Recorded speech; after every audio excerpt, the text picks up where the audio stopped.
Hello, everyone. Welcome to the second event of the CDN, the College Diabetes Network series of Off to College with CDN.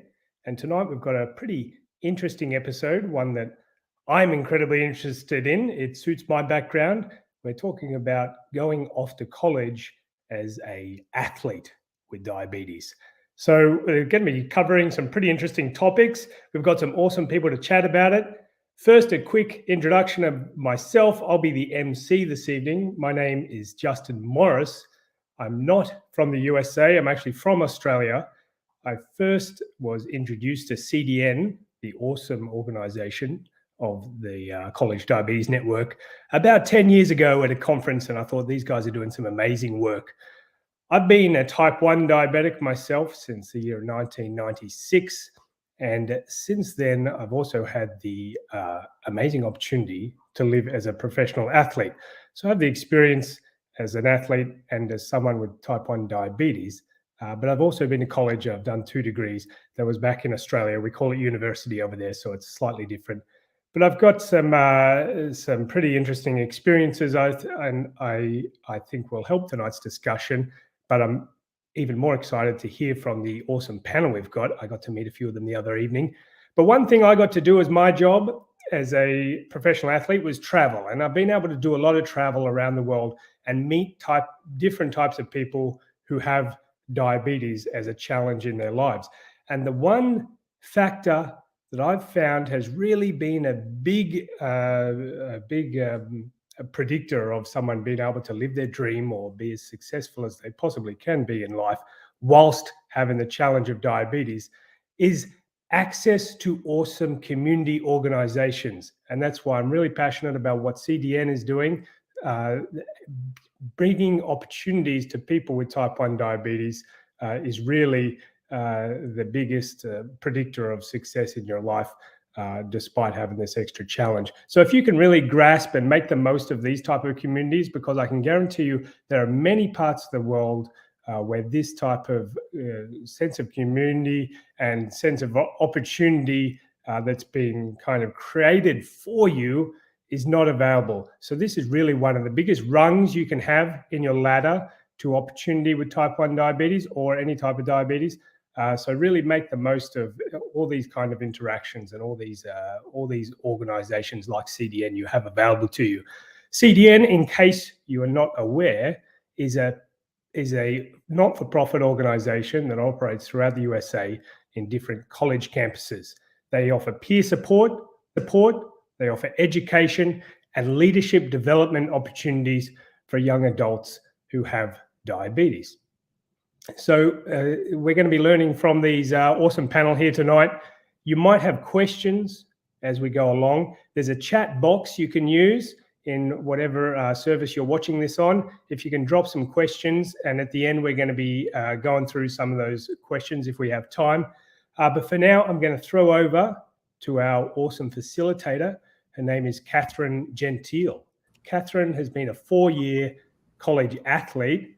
She's been type 1 diabetic since she was 12 years old. She has a master's in exercise physiology and has since been certified by the American College of Sports Medicine. So I'm going to shoot over to her. Catherine, thank you for your attendance tonight and look forward to hearing from you. Thanks so much for the introduction, Justin. So like Justin said, my name is Catherine, and I was diagnosed with type 1 diabetes 13 years ago. Since then, I've become really passionate about sport and exercise and want to help other people thrive and achieve all their potential and goals. Prior to my diagnosis and throughout undergrad, I cheered competitively and recreationally. Then in 2019, I started an internship at Integrated Diabetes Services. And upon graduating, I began working there as a clinician. So I'm really excited to be here today, hear from some athletes, and hopefully you guys will learn a lot and get a lot out of today. So now I really want to ask the other panelists to introduce themselves and give a brief explanation of their connection to type 1 diabetes, to College Diabetes Network, what sport they're involved in or multiple sports, and what college they attend. So Jesse, can you start us off? Yeah, for sure. Hi, I'm Jessie. I've been type 1 diabetic for about 10 years now. I heard about CDN through a podcast that I host with Colleen Mitchell. It's called This is Type 1. And it's been an awesome experience learning from them. I play varsity rugby for Montana State University, which is where I attend. And I'm a mechanical engineering major. So, yeah. Thanks, Jesse. How about you, Colin? Hi, everybody. I'm Colin Riley. I'm from New York. I grew up in just north of the city. I now live in Manhattan. I went to college at Colby College, where I played hockey for 4 years, and I was diagnosed when I was 6 years old. So have quite a bit of experience now. Being 27, I graduated in 2017. And looking forward to the panel tonight. Awesome. Thanks, Colin. And then Jasmine, another athlete we have here. I'm Jasmine.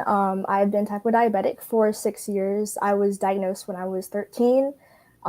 Here at the University of Connecticut, I run track and field, so I do long and triple jump. And I heard about CDN through diabetes camp, some counselors I had, and I actually just recently started a chapter here. So I'm a president, so yay. Awesome. And then we have Amy, who's actually a parent of a person with type 1 diabetes. So Amy, can you introduce yourself? Sure. I'm actually a mom of 2 with type 1 diabetes. The first one was diagnosed when she was 3, 16 years ago, and she's currently a freshman at Adrian College, and she plays golf. And it's been just a wonderful journey. The other one is a senior at Michigan State University, and she plays golf too, but she's decided to play recreationally. And she's also a president of CDN at her chapter. So like Jasmine, being involved in CDN is really a great thing.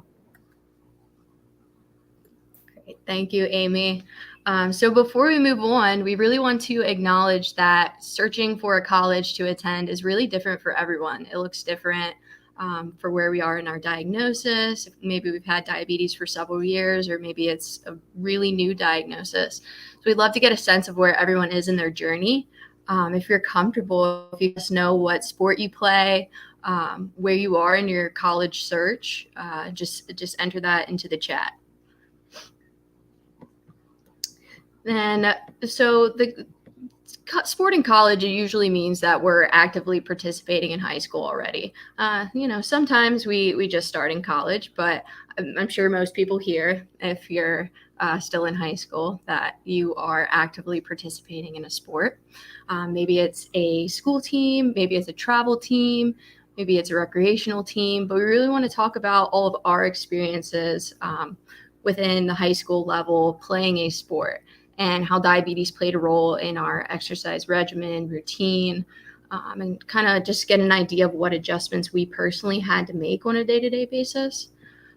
So I'll kind of get started on that. When I was in high school, I was on a couple of different cheerleading teams. For anyone that's familiar with cheer, I did both all-star, and then I was also on my high school team. And honestly, my management was completely different.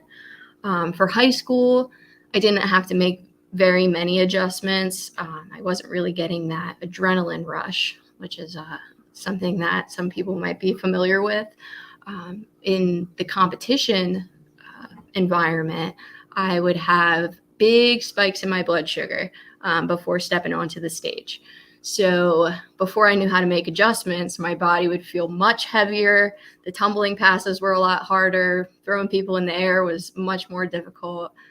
So I had to learn what to do before that. The first time I made an adjustment, I gave an insulin dose prior to stepping out on the stage. It's a good idea, but what ended up happening was I canceled out the crash, but then, I canceled out the rise, but then I crashed because it's just too much insulin. So what I found out is, all right, I need to give a dose before, but it's not the same dose that I would typically need to give because I guess I'm still more insulin sensitive from the activity. So just a lot of, learning curves going into it, a lot of trial and error. And over time, you just kind of figure out what works for you as an individual. How about you, Jesse? So with high school, I actually only did track and field. And then in college, I got into rugby. Like my first semester here, I started playing. But in high school, it was definitely more challenging, I would say, just trying to make sure my blood sugar was high enough so I could actually participate in the sport I was playing after school. Meaning most of the times I would tell my teachers hey, just so you know, I'm going to eat a granola bar back here and do my own thing. But if you catch me eating in class, it's for my diabetes and just doing my thing and stuff like that. But definitely a big adjustment from going to high school to college, and just it's a lot more independence, and you learn really more fine-tuned of what works for you really well and how you grow as a diabetic too. So yeah, just going with the flow. Awesome. Thanks, Jesse. How about you, Colin? What was your high school experience like? Sorry, I was on mute. So I was diagnosed, like I said, when I was 6, and by the time I got to high school, it was, not that new of an adjustment. But one thing that you said that I'd reiterate is the fact that it's so much trial and error based. Like my regimen and care leading up to games and practices and that type of stuff is something that is, as much an art as it is a science. And it's something that I got better at every single year. And by the time I got to high school, it was something I was managing more so on my own than my parents, having that really active role. But again, it's all about repetition. And, for me, the one thing that's changed so much is the technology over time. Like when I was, 6, there's no CGM or anything like that. Whereas towards the end of my college career, on the opposite end of the spectrum, there was, a lot of the stuff coming out. So it's kind of finding a balance between what works for you, given the technology, knowing that technology will probably change year over year, and you'll have to kind of readjust as you go. But yeah, hockey was one of those things where, I played in high school, and then not unlike many people do, I took a year off to play junior hockey, and then found my way to college. So I'd say during those end of high school years and that junior hockey year is when I really kind of honed in on the management side of things. So as you get older, I think it just becomes more second nature. Now, Colin, being diagnosed so young, did your parents actively play a role in your management when you were in high school, or had you mostly taken it on at that point? By the time I got to high school, it was, I had kind of lived with it long enough to be what I'd call proficient. They were super active in the beginning and would wake up at midnight and test me when I was 6 and 7 and stuff like that.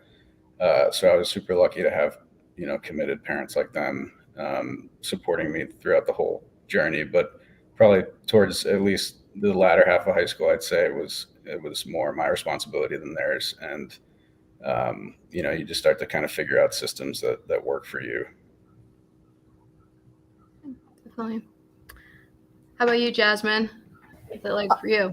Yeah, so for me, I was actually diagnosed right before high school. So there was already the adjustment of going to high school, but then now you throw diabetes in there. So it was a time, but luckily, with me doing track, I did it over the summer, winter, spring, and fall. So it was like a all year type of thing. So I think with me being active, it definitely made it easier to adjust my blood sugars and stuff. But I think, especially because my parents, they were always looking, they had, they could see my numbers and stuff. They were always checking for me in the middle of the night, kind of like calling when he was 6, but except me as a high schooler. So it was just already a big adjustment. But I think because I still wanted to be the best athlete I could be with diabetes, it definitely just kept me motivated to, just take it day by day. So, yeah. You think it gave you a drive to kind of keep things? Definitely. Because, the better your blood sugar is, the better of an athlete you are, and just the better you feel in general. So, yeah. Hey, Amy, and why don't you tell us about your two kids? Sure. So we've been through all the ages and stages, from 3 on up. And, having 2 daughters, I can say that it's not the same. Even though they played the same sport, they did pretty much the same routine. They're only 2 years apart. They both had different, responses sometimes to the same level of activity during the day. And so, like everybody's saying on the panel, a lot of it's trial and error. And that continues. I always say I have an N of 2. It's like my own personal little study. And just looking at, what we can do to fine tune things. We did a lot of building systems. Colin mentioned that was important, that they could figure out a way to kind of navigate some of it. In golf, you can't talk to your child when they're playing. So, for 5 or 6 hours while they're out there on the course, you have to come up with ways to manage diabetes and to make sure that, they're safe. So, we looked at a lot of ways to have, low blood sugar snacks available and to make sure that they were checking their blood sugars. And as technology got better, we were able to get better equipment. So more CGMs, more things like Apple Watches to help, whatever we could do to kind of make a new system that worked. But none of that came right at the beginning. It was all learned over time. I love what you said. N of 2 study. Like it's so true, because we have like these starting points, but everyone's different. So like, it's never a one size fits all. You got to figure out what works best for each individual. There's no cookie cutter program for diabetes management. So what we'd like to talk about next is at what point, or if at any point, you brought up your athletic goals with your diabetes care providers, and if there was any tips or tricks that you had in terms of adjustment, device wearability, that you guys would be willing to share. So this is definitely, it's only personal experiences that we're going to be talking about. So make sure that you don't take this as clinical advice. Consult your healthcare provider before making any kind of adjustment to your diabetes and insulin regimen. But I'll start with myself. So personally, I am one of the people with diabetes that didn't really have a great system of healthcare providers. So I don't even know if they knew that I was involved in any form of athletics. And I never learned about making adjustments until I read the book Think Like a Pancreas, and kind of like an aha moment. I was finally getting answers to a lot of these athletic related things that I didn't understand what was happening. But from an adjustment standpoint, I definitely learned that, morning, I would typically go up if we had like strength-based workouts. If we were doing like cardio-based activity, typically that was going to cause a drop. If we had to do a punishment workout because a stunt fell and had to suddenly run, and I had no idea that was going to happen, my blood sugar is going to tank, and I was going to be shoving Smarties, because that's what I used for low treatment at the time. So I really wish I had kind of that healthcare provider guidance. I think it would have made things a lot easier.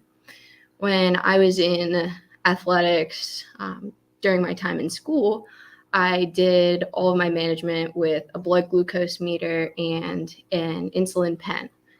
And looking back, I wish I would have been on a continuous glucose monitor and an insulin pump so much sooner, because there's so much more you can do with them. These basal adjustments to prevent the delayed onset hypoglycemia that we see a lot. Just, so much more flexibility. And with these hybrid closed loop systems now, there's just so much help that we can get with technology. So hopefully you have a good relationship with your healthcare provider and they can support you through it. And there is good ones out there. So don't feel bad if you kind of do like a breakup with your endocrinologist and look for a new one that can help you achieve your athletic goals.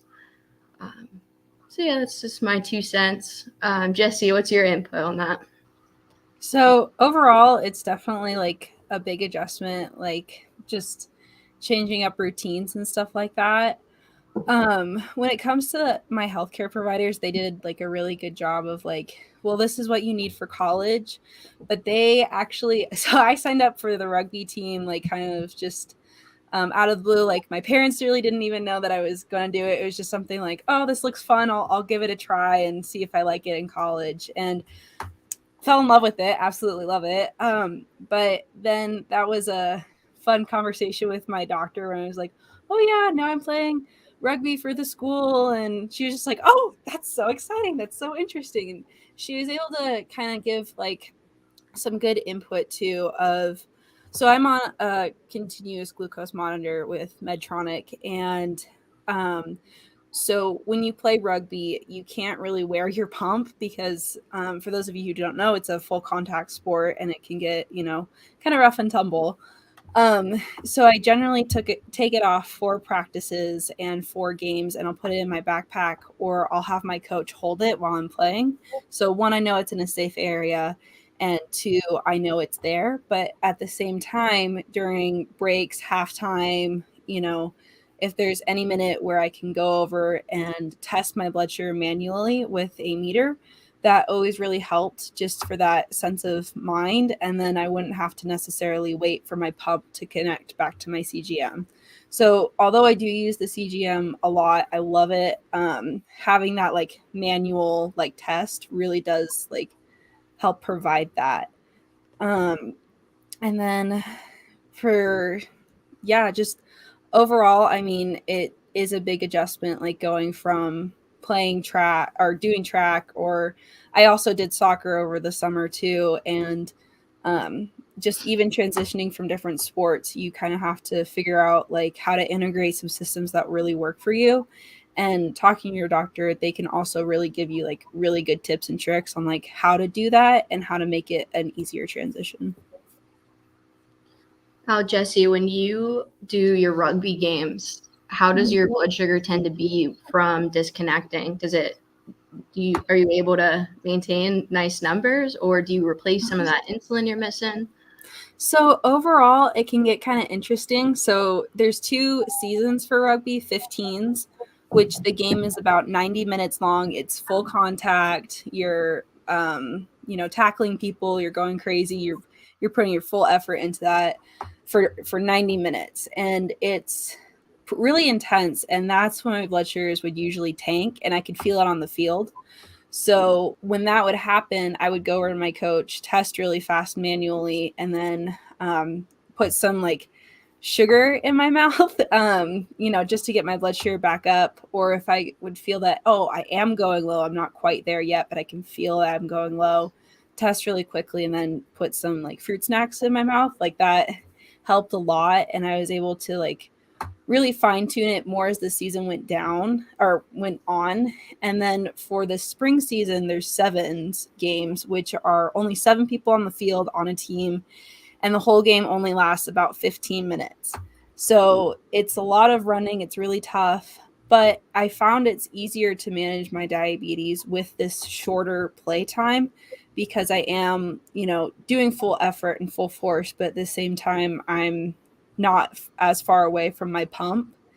And my blood sugars really didn't go up a ton during games and being away from my pump during practices, just because we are doing a lot of like running, we're doing full contact, we're really getting into it. Though I will say with like training for weights and stuff like that, my blood sugar does tend to go up. So I'll keep my pump on when we're doing like weight training days and stuff like that.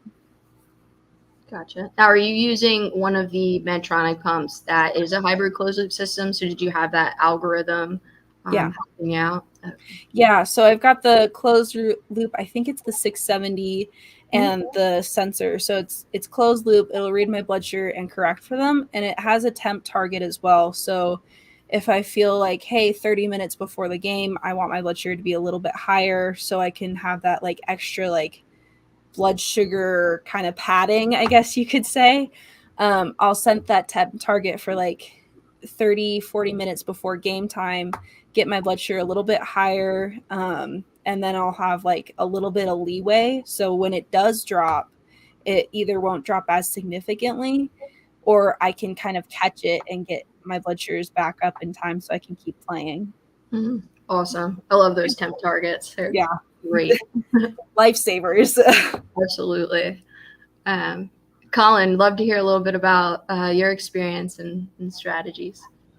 Sure. So with respect to like letting my care team know that I'm playing a sport and stuff like that, I think you and I probably had, it sounds like, pretty similar experiences. Not that my care team was not supportive, but I didn't actively let them in on more of the athletic side of my life. Just, I don't really know what my thinking was. Some of you might be able to identify with it, but I was trying to kind of just do it on my own and not bother people with it and just kind of minimize the whole thing. And if I could go back and redo it or tell my younger self to do it differently, it would probably be, you might as well have that conversation with your endo or your educator and see what they have to say, just because, if you're an athlete and you're trying to gain any kind of edge, anything that will help you, prior to a competition, why wouldn't you at least hear it out, even if it's stuff you already know or stuff you'd expect or, stuff that you're not end up going to use. So that's kind of one piece of advice that I would give my younger self. And then in terms of, game planning in preparation for competition, when I was in college, again, there's no CGM. Well, there was, but it wasn't what it is today. It wasn't reliable. It would fall off whenever I got hit in hockey and stuff. So I didn't use it. I stuck to finger pricks. And, by the end of it, it was kind of like testing every 5 minutes up into a game for, the 2 or 3 hours preceding a game. And just to try to establish what your trend might look like based on a manual reading. Now that's all automated, so it sounds a lot more pleasant, but there's no such thing in my mind as over management leading up to a game. Whatever you need to, however many times you need to kind of test yourself or balance yourself, I think is whatever you need to do. Like Jesse said, I like to be a little bit on the higher side to give you that cushion, maybe between 150 and 180 to 200. And I'm lucky because I was able to find a way to fit my pump onto my hockey pants. So I didn't have to disconnect, which was nice, because there were times when, something would go wrong and the site would rip out or and I'd play a game disconnected. And by the end of the game, my blood sugar was just way too high. And, my legs were feeling pretty crappy. So it's nice to avoid that situation. I would highly recommend, if you're able to stay connected during competition, it's probably way easier to manage, or at least it was for me. But yeah, those are the main strategies I'd say I used. Awesome. Now, Colin, I imagine you're still into like sport and exercise, and I know you wear a hybrid closed-loop system now too. So how different would you say your strategy is with Control IQ than it was with finger sticks and a standard insulin pump? So like, how beneficial do you think it is having that reading that you don't have to? Yeah, it's just, it's like, the one aspect of it is the convenience factor, like of not having to pull your tester kit out every 5 minutes and stick your finger and, get the reading and then do it all over again every 5 minutes. Now you're just looking at a screen and refreshing it. So that's one thing. But then the other thing is just like the whole being able to see the trend and, the predictability of how fast you're dropping or how fast you're rising. It really helps you, get that balance of maybe slightly higher than normal range because you're heading into competition or, like I'll use some of those tactics now when I go for a run or do some other active stuff. And I definitely wish that I had it a few years ago when I was in college. Mm-hmm. You find exercise mode to be helpful? Yep. I use it whenever I exercise. There are points when I will take my pump off. If it's going to be a shorter run or something like that, and I'm going to be sprinting or like a lot of bounce is usually hard to keep the pump on. So I definitely will disconnect and I'll plan accordingly. But to the extent that I can keep my pump on and achieve my exercise, I will definitely do that. Awesome. All right, Jasmine, we're on to you. Yay. Yeah, so for me, when it came to like talking to my doctors, I actually didn't really speak to them about much until like I was being recruited and there were like these colleges from like across the country like, hey, you should come here. So the issue of like, finding an endo and stuff, like wherever I ended up going versus keeping the one I already had, that was the real issue that happened. But then also just like being able to like advocate for myself when I was by myself. Because in track and field, there's a rule. You can't have any technology on the floor or like the track. So I don't know if y'all relate to that or anything, but basically like you have your phone out or something or headphones and you're DQ'd. So basically it's a matter of like, if I have my insulin pump, they're like, hey, like, you got to go. It's an insulin pump, like, I got to stand up for myself. So it was a big thing that my endo definitely helped me with when it came to that. But then also just having the Dexcom, because I'm all the way in Connecticut, my parents and like my family, they're back in Tennessee and Georgia. So, just being able to make them feel better about me being my best self, so they can see my blood sugar numbers and stuff. But at least when it comes to competition, I have to make sure I put my pump in sleep mode the night before because I am so nervous when I wake up for meets the next day. Like before, I have the Tandem X2 with Dexcom, and before I knew about the sleep mode and stuff, I would wake up like 200. Like it was bad. So I would put it in sleep mode, and it would actually work. Thank goodness. So I just start the day right, and because when it comes to jumping, it's not as contact as like rugby and all that good stuff. So luckily I kind of get to keep it on. I do have like a band that I practice in. It just like kind of goes around my waist, and I took my pump in it. It actually has a little hole for my tubing and stuff, so it just fits right in there. And so I'll practice in that, but competition I do take my pump off, but just between each jump. So it makes it a lot easier to manage and keep my blood sugar in range throughout competitions. Awesome. Yeah. So for anyone listening that doesn't know, with Control IQ, sleep mode is something some people will run it 24/7. It lowers your target blood sugar. But what it does take away is automatic bolusing. So the system's only going to increase your basal. So that's a big individualized thing that Jasmine brought up, for game day. Sleep mode works better for her.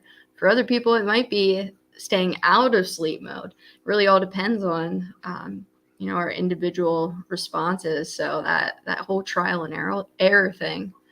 And then Jasmine, you said, so your parents still follow you from home. What would they do if you were at like a track event and they were getting like an urgent low alert and you weren't answering them? What do you think? It's so funny because to this day, I haven't had like an urgent low alert on meet day because I'm so scared. It's I'm surprised myself, but like if anything, they'll be getting high alerts. So like, hey, it's meet day. Like, come on now, like, get with it. But yeah, it's more for when I sleep because majority of the time I wake up for like lows and stuff. Like, I feel on my lows at least like 70.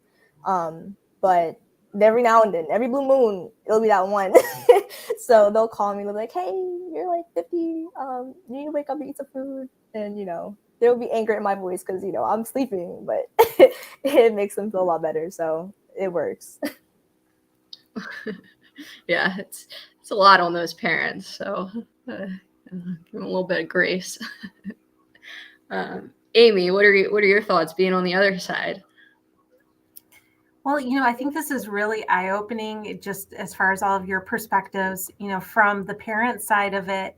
I would say, just like we built a lot of systems as a family, we also built a team.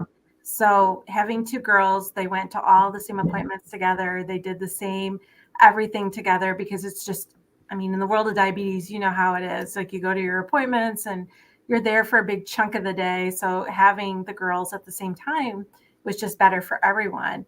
But with that said, we built our team of people that could help and people that could support. So whether it be their endocrinology team, a nutritionist, we had great social work support. That actually was my daughter's very favorite people on their team were the social workers because they were so sweet. They'd come into the room and, just be so nice and want to really help and engage them and wanted to know about their sports and what they were doing and how it was going. Those little check-ins really mattered. But then also the coaches. So, we really extended that team environment to the coaches. We always tried to help them understand what our responsibility was, what the kids were going to do, how they were going to manage their pumps. And like Jasmine was saying, in the world of golf, you have to declare that you're using a cell phone or a insulin pump because technology is a big no-no. You can't use unapproved technology. So at the start of their matches, they would have, to declare in front of the other players as well as the judges that they were about to go out and use this technology. So they had to be brave. They had to go out there and extend that, that I deserve to be here, that I should be playing, and that this is okay, and speak to their peers and then also strangers that they didn't know. And again, parents can't do that for them. So, I had to stand away and just kind of watch this unfold. So if it went well, we would talk about it. If it didn't go well, we would talk about it. But just always trying to make sure we were building that team of support. In college, it's very much the same. There's new coaches that have come into our lives and, kind of mitigating their fear and worry a little bit by saying, hey, this is how we're handling it. This is what the girls do. The girls have spoke up a lot on their own. And I'm really just like the background cheerleader now, kind of encouraging and consulting, when they have a rough day or there's a rough match or, something happens with their diabetes. I love that they can phone home and talk to me and share, a little bit of that insight, and then we can problem solve because the team atmosphere really doesn't go away just magically because they go to college. In fact, it just gets a little stronger and a little bit more focused on what their goals are. They want to be the best that they can be while they're at school in a way. So I want that too. So that's really the ultimate goal. That's awesome. So were you able to maintain like a really good relationship with them, or did they ever get like kind of sick of you? I'm sure I'm mom first and foremost, but honestly, diabetes changes families.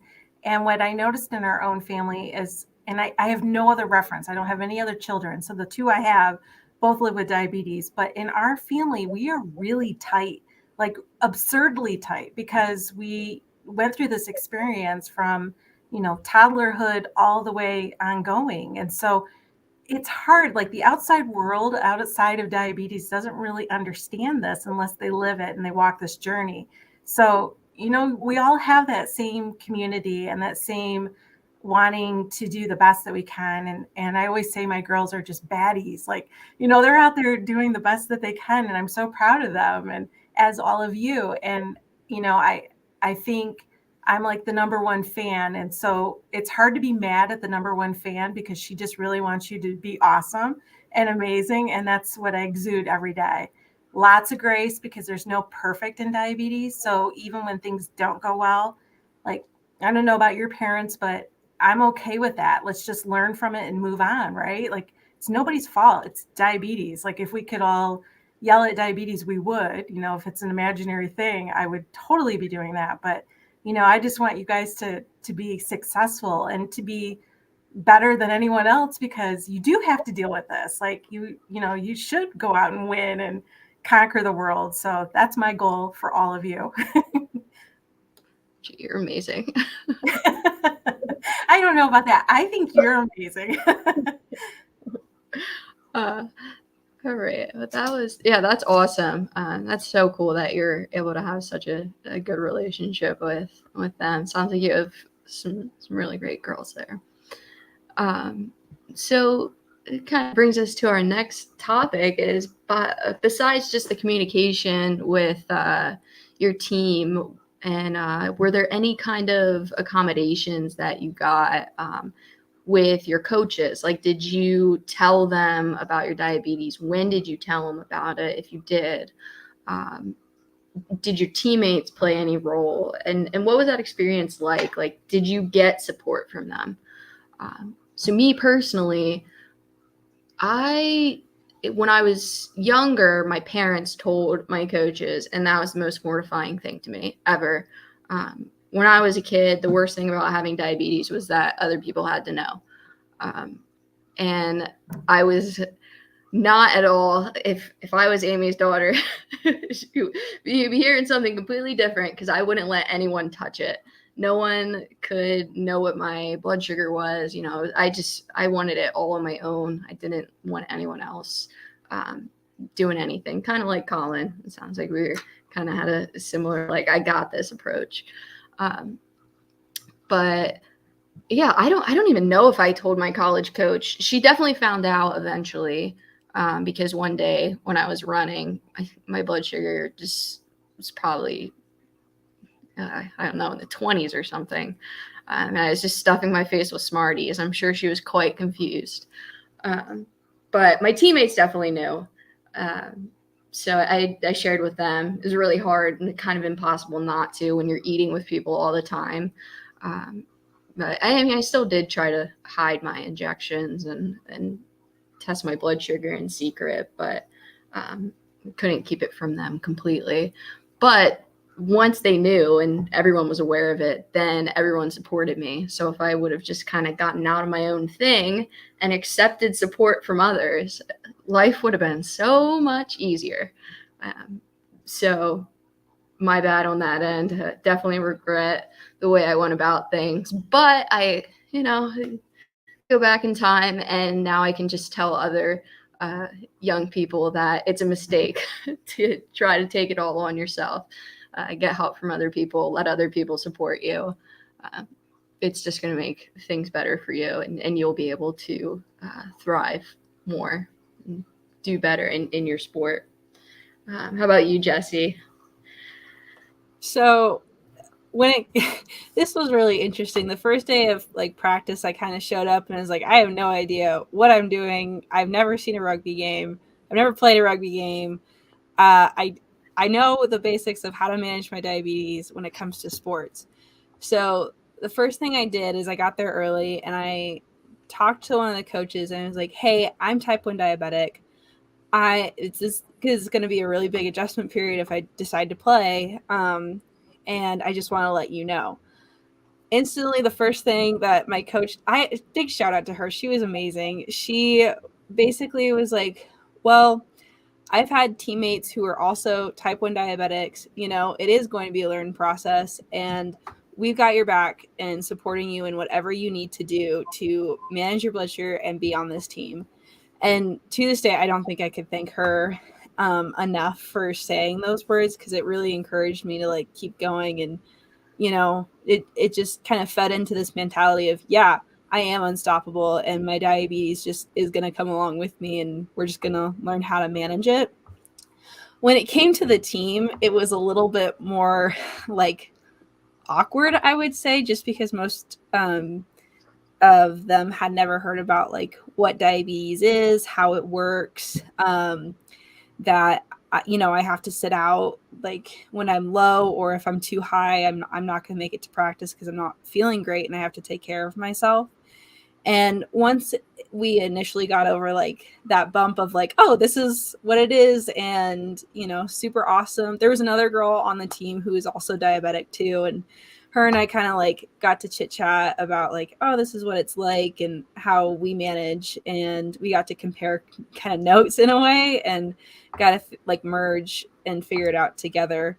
But by the end of the season, last season, it turned out to be awesome. The team now knows everything. If I say I'm low, I get tossed fruit snacks from the sidelines, and everybody is so supportive and knows what to do. And my like little award that you get at the end of the season says, Jessica, get your blood sugar up. And they gave it to me is like, we just want you to be safe and play. And so, yeah, I would say that we definitely made like modifications to like how I could play, but they definitely made it, my team and my coaches definitely made it possible for me to play and keep playing and keep loving the sport rather than like resenting my diabetes and, not feeling supported. So definitely tell people and just explain it if they have questions.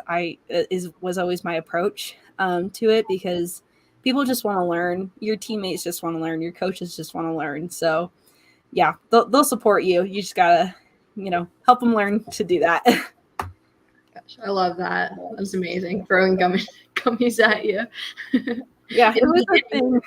Yeah. Were you and your other teammate, like, did you kind of share low blood sugar treatments or hear each other's alerts going off? We would hear each other's pumps on the sidelines and be like, is that yours or is that mine? We would both go and check. At one point, she ran out of low snacks in her bag, and I always carry extra just in case like something happens. So I was able to like help her out. The next day, she brings like a Costco-sized box of fruit snacks and is like, here, this is for you. And if I need them, I'm also going to share. I was like, okay, cool, that's fine. I can do that for us as long as you get to play and I get to play. It's all good. So, yeah. That was great. I wonder if any, that could be something that you could even consider if you're looking into the College Diabetes Network.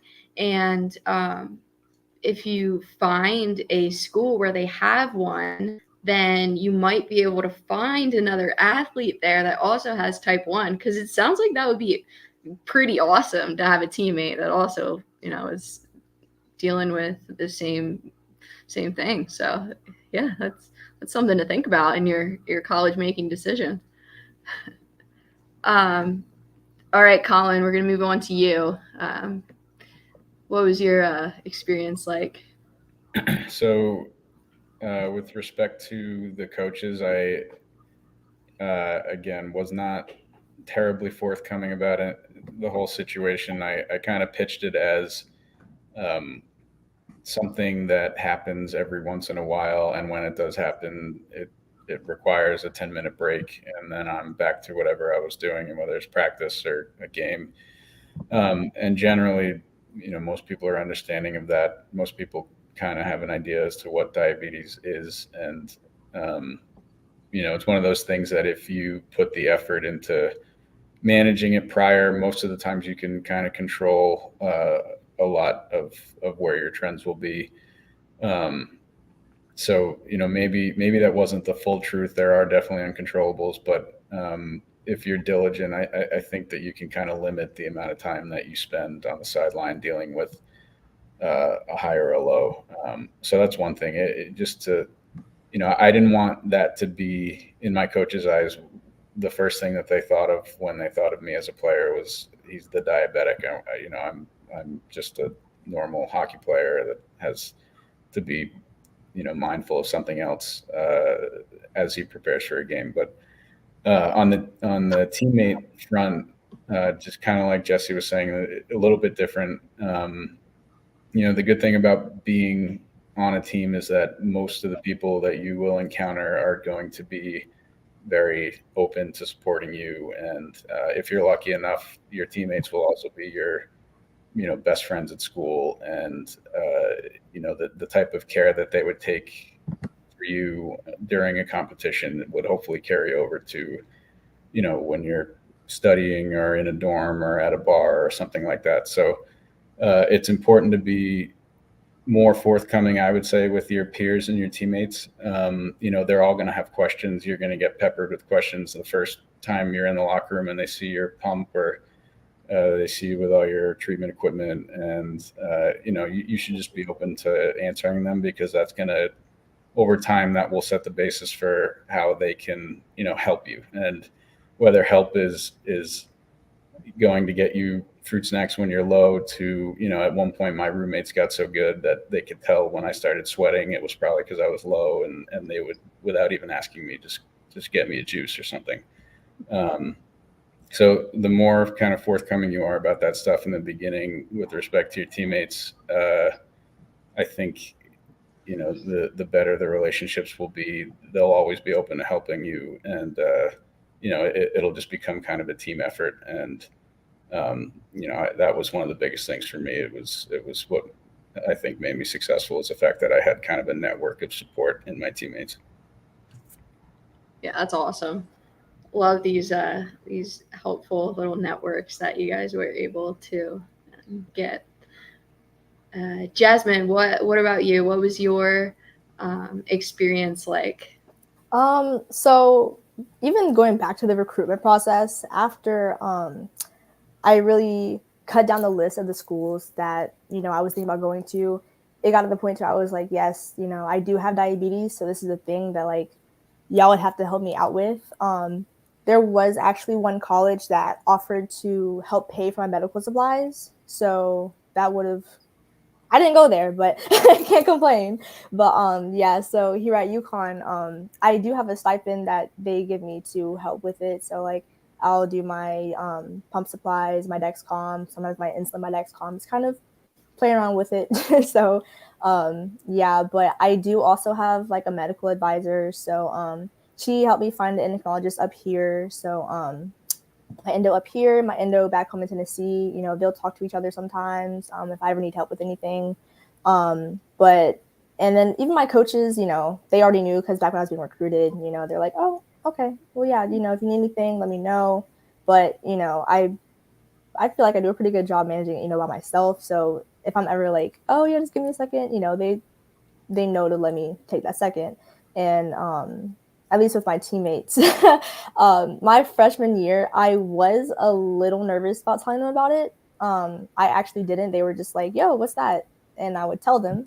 But like, at least I think I was scared because, I didn't want them to be like, oh, she's a girl with diabetes, kind of like what Colin was saying. But at this point, like literally today, one of my teammates was like, what's your beep boop at? Because they just know it as the thing that goes off if like something's happening. So or sometimes there'll be like a game where they guess what my blood sugar is or something. It's kind of turned into like a fun thing that we kind of bond over, where they're still supporting me and helping me out, but it's not like any pressure or anything where like I'm being judged for it. So yeah. So cute, your beep boop. All right, so we're gonna get to the questions now. We have a good bit in the chat, so I'll read them off, and then whoever wants to go for answering it, just go for it. So first question that I'm looking at is, as an athlete, how do you meet other type 1s on campus and feel connected at school with such a rigorous schedule? So this can definitely kind of be tricky sometimes, I would say, just because you do have that rigorous schedule of like, okay, I have to go to the gym, I have to go to practice, I have to get classes done and homework. But honestly, the more people that you can like meet and get to know, and like the more people that you will know, they might know somebody who's also type 1 diabetic, or even like I wear a type 1 diabetic bracelet or having my pump out. I've had more people like come up and be like, oh, I'm type 1 diabetic, or like, oh, my friend's type 1 diabetic, and getting connected in that way and just being like open, I would say, about like, yeah, I've got type 1 diabetes, like in study hall or something like that, just being open and like letting people know. I would say that helps a lot. And also getting connected through the CDN and just trying to figure out like who in my area also has type 1 diabetes, or like, is there a chapter at the schools I'm looking at? So. And just a quick shout out for CDN parents. I know the kids may not want to say it, they may not want to talk about it, but go join CDN parents if you're not already. Every year there's a list of colleges and where kids are going. And sometimes the connections are made that way too. So you, as a mom or a dad or, caregiver, can go in and see, hey, I know a kid who's here. And in the chat, I want to give a shout out, Go Green. I see somebody is headed off to Michigan State. And so I've got a kiddo there who is the president of CDN at that chapter. So please reach out, get involved. You will love it. They meet even, virtually and in person, everything. So, don't be shy. Just make the connection. Awesome. That's really exciting. Someone will be going to the same university. Get that. Made a connection already. So another really good question is, maybe this has happened to someone here. Have you ever gone away for a travel game or a tournament and forgotten one of your supplies? And if so, what did you do? So I know this happened to me, and I personally went to a Facebook group, and a really nice person met up with me and gave me some things. So I survived. I was a very bad college student, obviously. Didn't listen to anybody. So get help packing. That's my other input. Yeah, because I know there was one time we had a meet, and I think it was like my insulin. Like I had like a little bit left in my vial, and I used the last bit, and my site messed up, and I had to go get some more insulin. So luckily went to the pharmacy, and it was the same one that I used back home. So they were able to like pull up my information and stuff. So they're like, oh, okay, she actually has diabetes, da da da da. So I wasn't just trying to get like some medication. But yeah, so that was the quickest way. But I also just have some extra supplies with my trainer. So I'm like, oh, I don't have it, but she does. So I just stop by. Definitely like getting a packing list of like, oh, this is everything I'm ever going to need in case of an emergency ever. And then always having that packed so you can just like grab and go. I accidentally ran out of like a battery in my pump. So luckily I went to a gas station and just bought a pack of batteries, but it was definitely like stressful with my pump going off in one hand. I was supposed to play in like an hour. So definitely forgotten stuff before, but if you can get a packing list, yeah, it's really helpful. Yeah, that's a really good suggestion. Packing list. Awesome. All right. Well, thank you so much, everyone. It was really fun chatting with you all, and I hope everyone here had a good time listening in on us today. And good luck on your college search and journey, and in all of your athletic endeavors. So hopefully this was a little reassurance in what's to come in the college experience, or helpful for those that are already in it. Of course, utilize the parent Facebook group and sounding board as a CDM resource for assistance. They're awesome there. And with that being said, before we officially close today, I'm going to pass things back to Justin.